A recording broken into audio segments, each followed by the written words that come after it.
नहीं, मैं कह तो रहा हूँ, सलाह का फायदा तो तब होता है जब सामने वाला कुछ करना चाहता हो। हरियाणा के अंदर ये अब स्पष्ट है कि कांग्रेस पार्टी, ऐसा नहीं कि कोई पॉलिटिकल तौर पे वो अलायंस टूटा हो, पॉलिटिकल टसल में कई बार अलायंस टूटते हैं कि इतनी नहीं इतनी सीटें, लेकिन मैं ये बहुत स्पष्ट कर दूं कि हरियाणा के अंदर सीटों को लेके किसी तरह का कोई टसल नहीं था।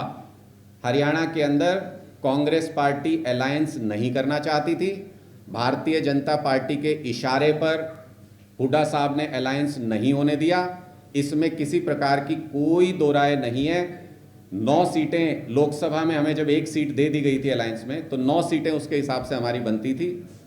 हम किसी तरीके के भी एडमेंट मूड में नहीं थे, हमें बीजेपी को हराना था। हमने स्पष्ट कहा 9 नहीं 7, 7 नहीं 5, 5 नहीं 3। अगर कोई 3 पे भी गठबंधन ना करे तो इसका मतलब उसकी नीयत नहीं है गठबंधन करने की।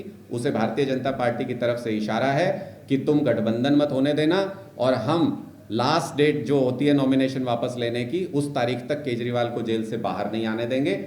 दोनों काम नहीं हुए, इसलिए हरियाणा के अंदर भारतीय जनता पार्टी की सरकार बनी। दोनों में से एक काम भी हो जाता तो ये सरकार बन नहीं सकती थी भारतीय जनता पार्टी। हरियाणा कांग्रेस के अलावा पंजाब कांग्रेस से रिलेटेड है, जो पंजाब कांग्रेस में चल रहा है, अब्दुल कौर सिद्दू को कल सस्पेंड कर दिया गया पार्टी की मेंबरशिप, और अब एक लीगल नोटिस भेजा है रंधावा ने, सुखविंदर रंधावा ने अब्दुल कौर सिद्दू, जो कुछ चल रहा है, इसको आप कैसे देखते हैं? आम आदमी पार्टी कैसे देखती है? देखिए, हमारा बहुत स्पष्ट मत है, हमने पहले भी ये कहा है कि अभी तक पूरे देश में ये सार्वजनिक था और अलग अलग स्टेट्स के अंदर ये प्रूव हुआ कि कांग्रेस के विधायक बिकाऊ हैं। वो बिक जाते हैं, भारतीय जनता पार्टी उनको खरीद लेती है और सरकार बना लेती है। अब पहली बार ये स्पष्ट हो गया है कांग्रेस के ही नेताओं के बयान से, हमने कुछ नहीं कहा उसमें, पहली बार ये स्पष्ट हो गया है कि कांग्रेस की सरकारों में सीएम की कुर्सी भी बिकाऊ है। और मैं इसको एक लाइन आगे और बढ़ाऊं तो आज के दिन में मार्केट में सबसे बड़ा खरीदार कौन है, किसके पास सबसे ज्यादा पैसा है? अगर कुर्सी बिकाऊ है तो क्या भारतीय जनता पार्टी उस कुर्सी को खरीद रही है? क्या भारतीय जनता पार्टी पैसे के दम पे कांग्रेस पार्टी की सरकारें चला रही है?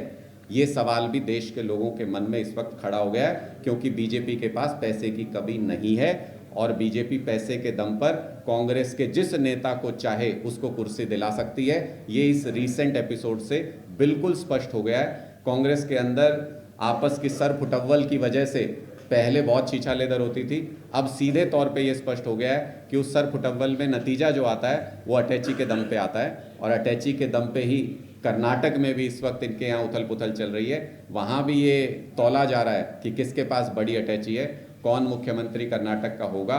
इसको लेकर भी कांग्रेस में वापो चल रही है, ये पूरा देश देख रहा है। सरकार से युवाओं की रोजगार वाले आंकड़ों की बात की और पंजाब सरकार से, लेकिन चंडीगढ़ में तो दोनों मिले हुए हैं, आप लोग कांग्रेस और मेयर का चुनाव लड़ रहे हो इकट्ठे मिल करके, यहाँ अलग की वहाँ अलग। मुझे लगता है कि आप अपडेटेड नहीं है उस मामले में। लास्ट जो चंडीगढ़ का गठबंधन था वो बीजेपी और कांग्रेस का था, और बीजेपी और कांग्रेस का गठबंधन आज भी चल रहा है। मेयर किसका,